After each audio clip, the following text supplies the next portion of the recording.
ওই যে উনি 3 বছর আগে ইন্তেকাল করা মজলুম জননেতা মাওলানা আব্দুল হামিদ খান ভাসানীকে ৭৯ সালে সে আবার কবর থেকে জীবিত করে দিতে পারেন যিনি, আমার মনে হয় ওনার চেষ্টা করা উচিত দেশনেত্রী বেগম খালেদা জিয়াকে জীবিত করা যায় কিনা।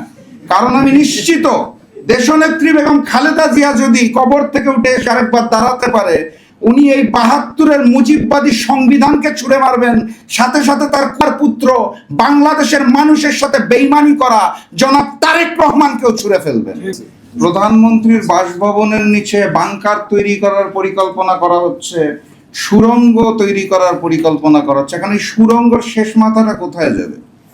যদি বাংলাদেশের ভূখণ্ডের মধ্যে হয় তাহলে যেখান দিয়ে সুড়ঙ্গ দিয়ে মাথাটা বের করবেন গর্ত থেকে, সুড়ঙ্গ তো ঢুকবেন তো গুপ্ত হয়ে, ওই গুপ্ত সুড়ঙ্গ থেকে যখন বের হবেন মাথাটা উঁচু করবেন, বাংলাদেশের সীমানা হলে আবার ওই জনরসেই করতে হবে। আর যদি এখন সুড়ঙ্গের মুখ যে দিল্লি বা শিলংয়ে পৌঁছায় তাহলে কি হবে বলতে পারছি না, সেটা আপনাদের কিসমত ভবিষ্যতে বলে দিবে। সংগ্রামী সাথী এবং বন্ধুগণ, বক্তব্য দেওয়ার কিছু নাই।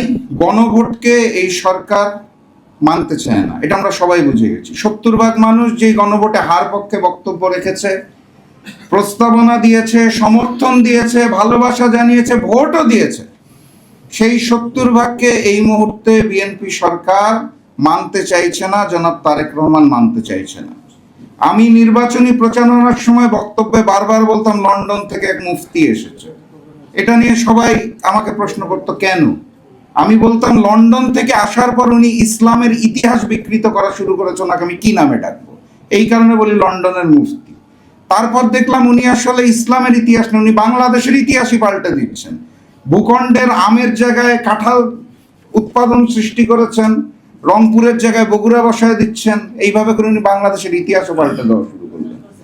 গতকালকে দেখলাম ইসলামের ইতিহাস, বাংলাদেশের ইতিহাস দরকার নাই, জনাব তারেক রহমান নিজের দলের ইতিহাসই তো জানে না। যেই ব্যক্তি নিজের দলের ইতিহাসই জানে না, নিজের দলের নেতাকর্মীকেই জানে না, উনি বাংলাদেশকে কিভাবে জানবে আর বাংলাদেশকে কিভাবে চালাবে, এটা এখন আমাদের প্রশ্ন।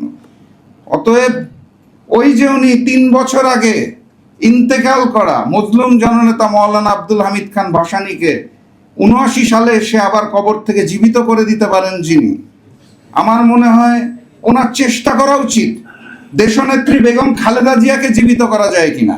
কারণ আমি নিশ্চিত দেশনেত্রী বেগম খালেদা জিয়া যদি কবর থেকে উঠে এসে আরেকবার দাঁড়াতে পারে, উনি এই ৭২-এর মুজিববাদী সংবিধানকে ছুঁড়ে মারবেন, সাথে সাথে তার পুত্র বাংলাদেশের মানুষের সাথে বেইমানি করা জনাব তারেক রহমানকেও ছুঁড়ে ফেলবেন, এটা আমি বিশ্বাস করি।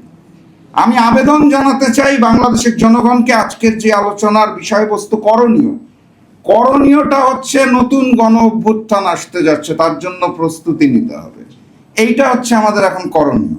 কারণ দিল্লির পরিকল্পনায় শিলং থেকে ট্রেনিং প্রাপ্ত বাংলাদেশের প্রক্সি প্রধানমন্ত্রী সালাউদ্দিন সাহেবের নির্দেশনায় নতুন বাংলাদেশ চলবে না। কথাবার্তা পরিষ্কার, প্রস্তুতি গ্রহণ করুন, দেখা হবে নতুন গণ অভ্যুত্থানে, দেখা হবে নতুন বিজয়। বিজয়ের পথে যাত্রা শুরু, জীবন অথবা মৃত্যু। আসসালামু আলাইকুম।